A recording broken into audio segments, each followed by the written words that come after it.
Bonjour à vous tous, heureux de vous retrouver pour ce petit temps de réflexion, de méditation, de partage avec vous dans ces derniers jours du temps de l'Avent.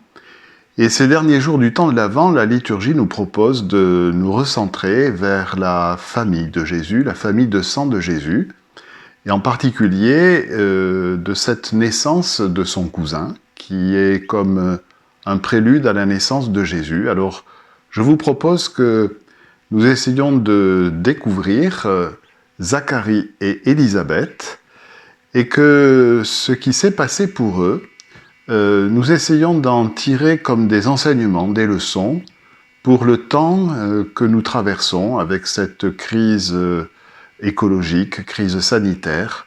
Il y a eu pour Zacharie et Élisabeth comme un avant et un après, prélude à l'événement de la naissance du Christ qui est déterminante pour l'humanité. Comme pour nous, on sent bien que nous ne pouvons pas vivre comme nous avons vécu jusqu'à maintenant dans cette société post-industrielle et qu'il faut certainement faire un bond, il y aura un avant et il y aura un après. Alors d'abord, essayons d'entrer dans la maison de Zacharie et d'Élisabeth et de voir ce qui s'est passé pour ce couple. L'évangile de Luc nous dit que Zacharie, c'était un prêtre de la tribu de Lévi et qui assurait à tour de rôle avec d'autres le service liturgique au temple de Jérusalem. C'est d'ailleurs là, au temple, qu'il a une apparition de l'ange Gabriel qui lui annonce quelque chose d'inespéré. Il lui annonce que sa femme va enfanter un fils et qu'il devra lui donner le nom de Jean. Alors il faut préciser que ce couple de Zacharie et d'Élisabeth était avancé en âge et que Élisabeth était stérile. La nouvelle que reçoit Zacharie au temple de Jérusalem est une nouvelle donc inespérée. Et Zacharie, bien que c'était un homme juste, l'évangéliste Luc le qualifie ainsi, ne croit pas à cette nouvelle inouïe que lui annonce Gabriel. Il ne croit pas, et du coup il va être frappé de mutisme pendant toute la durée de la grossesse de son épouse Élisabeth. Quant à Élisabeth, elle, elle reçoit cette nouvelle dans le silence. On ne nous dit pas comment elle le reçoit, sinon que elle garde pour elle cette grossesse. Il nous est dit que pendant 5 mois, donc plus de la moitié de la grossesse, elle garde le silence. Il n'y a que Zacharie qui est dans le secret. Et puis, au cours du 6e mois, cette grossesse va être révélée. Non pas dans le village, la bourgade de Zacharie et d'Élisabeth, en Judée, mais quelque part à Nazareth, petite bourgade plus au nord. C'est là que habite Marie, et qui est la cousine d'Élisabeth. Et c'est le même ange qui est apparu à Zacharie, qui va apparaître à Marie pour lui annoncer d'abord la grande nouvelle, c'est que Dieu l'a choisie pour être la mère de son fils, mais pour lui apprendre également une autre nouvelle, c'est que sa vieille cousine, Élisabeth, est enceinte et qu'elle est née au 6e mois. Voilà donc que la grossesse d'Élisabeth est révélée. Et désormais, il y a 3 personnes qui la connaissent, Élisabeth, Zacharie et Marie. Et Marie se rend en hâte chez Élisabeth pour probablement non seulement vérifier le signe que lui a donné l'ange Gabriel, mais aussi pour se mettre au service de sa vieille cousine, car une future maman qui attend un enfant en étant âgée est une maman particulièrement fatiguée. Donc Marie se rend chez sa cousine pour l'aider jusqu'à la naissance du petit Jean-Baptiste. Voilà que Marie arrive donc chez Zacharie et Élisabeth, et là il se produit quelque chose d'assez extraordinaire. C'est la rencontre entre deux futures mamans. Et puis, voilà que Élisabeth est saisie au plus profond d'elle-même par un élan de joie. En fait, c'est l'Esprit Saint qui était dans l'enfant qu'elle attend, c'est-à-dire Jean-Baptiste. L'Esprit Saint agite, on pourrait dire, Jean-Baptiste, et par là même agite Élisabeth, qui va prophétiser. Quand elle voit sa jeune cousine Marie arriver chez elle, elle dit « Mais comment se fait-il que Dieu me donne cette grâce de pouvoir voir et être visitée par la mère de mon Seigneur ?» La mère de mon Seigneur. Donc, elle prophétise, elle pressent et elle dit, finalement, ce qui était jusqu'à ce jour-là un grand secret, que Dieu se fait homme et qu'il va venir visiter son peuple. Il faut dire que le nom de Élisabeth signifie en hébreu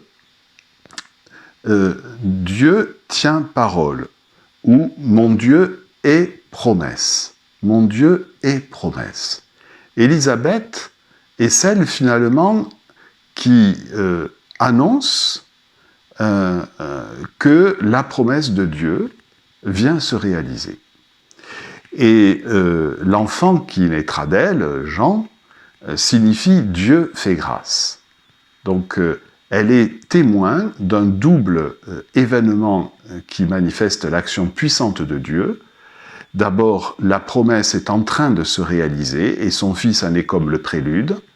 Et ensuite, Dieu fait grâce à travers son Fils qui va être le précurseur du Messie. Voilà que Jean-Baptiste naît et la bouche de Zacharie va s'ouvrir. Il était, rappelons-le, muet depuis 9 mois. Ce mutisme d'ailleurs est assez symptomatique. Il est lié au fait qu'il n'avait pas cru à l'annonce de l'ange. Mais au-delà du mutisme de l'homme Zacharie, on peut dire que c'est le signe que le peuple d'Israël était comme arrivé au pied du mur. Il y avait une espèce d'aporie, de manque, de faim où il y avait l'impossibilité de pouvoir parler, avancer. Il n'y avait plus de vie. La stérilité aussi de sa femme était symptomatique du fait qu'il y avait un manque. C'est le Sauveur qui va combler ce manque. Il est le Verbe qui va apporter à l'humanité la joie et de pouvoir, et la joie et la vie aussi. Voilà, le Verbe va se manifester, il va comme libérer l'homme, libérer sa parole pour qu'il puisse converser avec Dieu et Dieu avec lui. C'est très beau de voir Jean-Baptiste donc qui aura fait un chemin pendant ces 9 mois. Et quand on s'interroge sur savoir quel prénom on va donner à cet enfant, certains disent il faudrait l'appeler comme son père, Zacharie. Et puis tout d'un coup, Zacharie ouvre sa bouche et dit non, il s'appellera Jean. C'est-à-dire que Zacharie dit il s'appellera comme l'ange m'a demandé de l'appeler. Zacharie entre dans une attitude d'obéissance à la volonté de Dieu. Il y a tout un chemin qui s'est réalisé. Il y a comme un avant et un après, finalement, avec au milieu l'événement central de l'humanité, la naissance du Christ. C'est la lumière qui paraît, mais avec des rayons qui l'annoncent, la conception de Jean-Baptiste, et puis sa naissance aussi, qui annonce aussi la naissance de Jésus.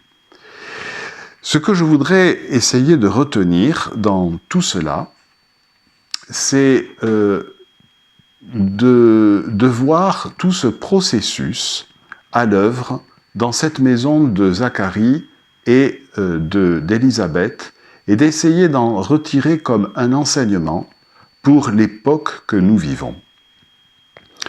Ce processus qui s'est passé dans la maison de Zacharie et d'Élisabeth, il est éclairé bien sûr, non seulement par la naissance, par l'attente de leur enfant, mais aussi par l'attente du Messie, puisque Marie, à partir du 6e mois, va être chez Élisabeth et Zacharie, et donc l'enfant Jésus, dans le sein de Marie.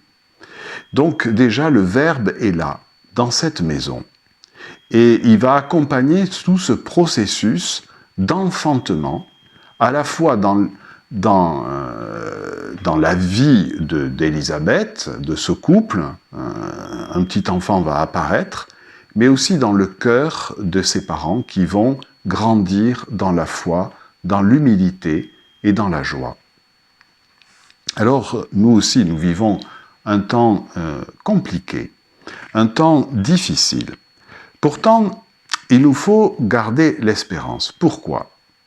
Eh bien, nous sommes un peu comme chez Zacharie et chez Élisabeth. Certes, il y a comme un manque, un vide, une faim. Notre monde a faim de bonheur, a faim de vie, a faim de fraternité. Nous vivons un monde qui est trop fractionné, trop fragmenté. Cette crise écologique n'est que la face, on pourrait dire, visible de quelque chose qui est encore plus profond. Ce n'est pas que la nature qui va mal, c'est aussi la nature humaine qui va mal. Nos familles qui vont pas bien. Beaucoup de divisions, beaucoup de souffrances.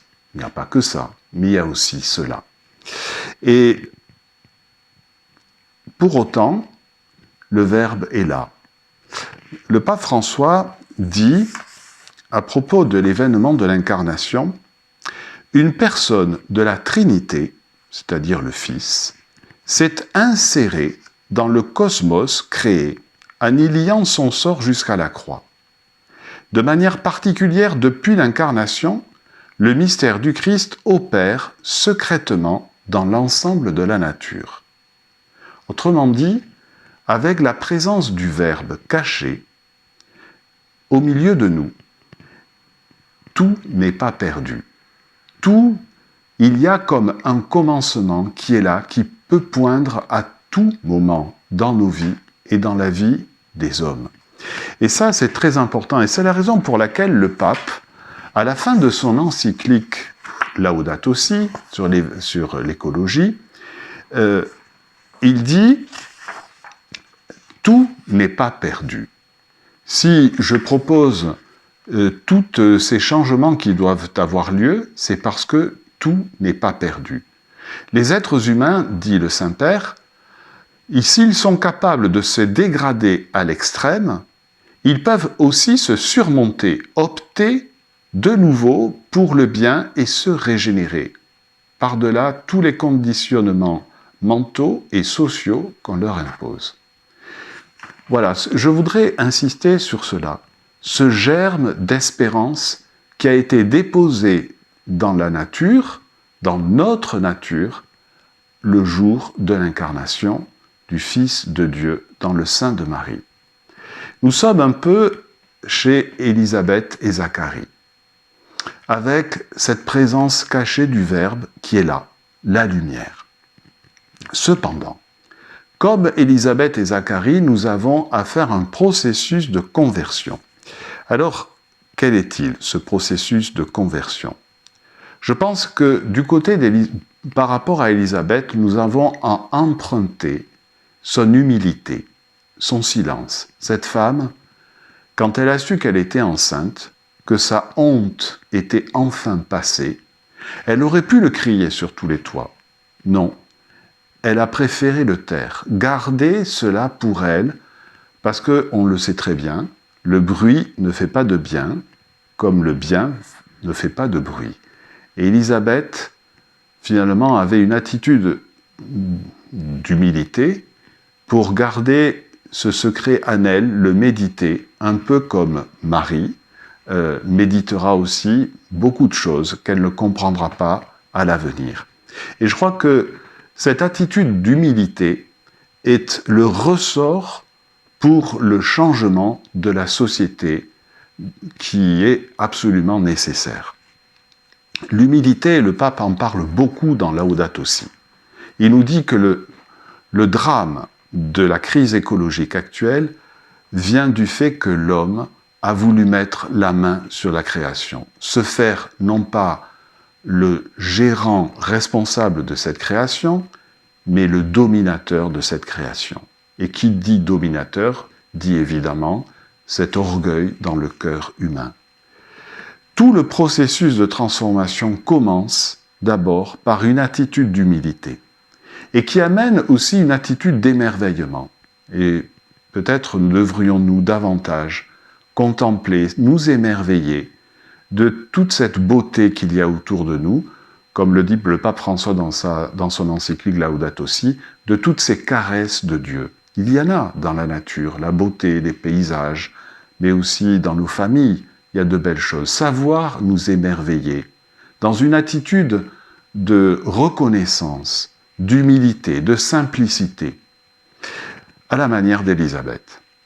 Et puis, je pense qu'il nous faut faire, alors si nous devons emprunter maintenant quelque chose de l'enseignement que nous laisse Zacharie, eh bien c'est l'attitude de la foi, de la progression dans la foi. Cet homme qui n'avait pas cru au départ, finalement, il s'est laissé petit à petit convaincre par la parole de Dieu. Et je crois que nous avons besoin, nous aussi, de grandir dans la foi. Dans un monde qui a trop besoin de lumière, il nous faut être ces lumières de foi. Et enfin, s'il y a un autre enseignement que nous devons tirer de cette maison de Zacharie et d'Élisabeth, cet enseignement, il ne vient pas des deux, du couple, mais de la troisième personne qui est venue chez eux à la fin de la grossesse d'Élisabeth. C'est Marie, qui, je vous le rappelle, est restée 3 mois chez eux pour aider sa vieille cousine. Qu'est-ce qu'elle nous enseigne, Marie? La fraternité, le service. Et le renouveau de notre humanité, le renouveau écologique au sens large du mot, c'est-à-dire l'écologie intégrale qui intègre l'homme, il passera par non seulement l'attitude d'humilité vis-à-vis de la nature, de la reconnaissance, de la gratitude, de la responsabilité, mais passera aussi par la fraternité, par le service, le don de soi. Marie, c'est quand même étonnant, elle venait d'apprendre qu'elle allait enfanter le Fils de Dieu. C'est inouï. Eh bien, cette jeune adolescente, qu'est-ce qu'elle fait dès qu'elle apprend qu'elle attend dans ses entrailles le Fils de Dieu? Elle part en hâte se mettre au service d'une personne dont elle sait qu'elle est en besoin. C'est un geste à la fois prophétique et qui va recevoir une reconnaissance prophétique. Je crois que c'est ce qui nous est demandé dans ces temps, de se mettre au service les uns des autres. La crise sanitaire nous y pousse, être responsable et plus encore être compatissant, savoir prendre du temps les uns pour les autres. Alors il y a eu un petit problème technique, donc je fais cette conclusion ici à Saint-Salvi, près de la crèche, jolie crèche, qui a été réalisée dans cette église. Voilà, et pour terminer, je voudrais nous inviter à entrer dans ce silence et cette contemplation, à la fois de la maison de Judée, de Zacharie et d'Élisabeth, et à la fois aussi à la crèche de Bethléem, pour intérioriser ce grand moment. de la venue de Dieu parmi nous, qui nous aide à grandir dans la foi, à grandir dans la simplicité et surtout dans la fraternité, qui nous apporte une année pleine de paix et pleine de joie. Je vous dis déjà une bonne préparation aux fêtes de Noël. À bientôt.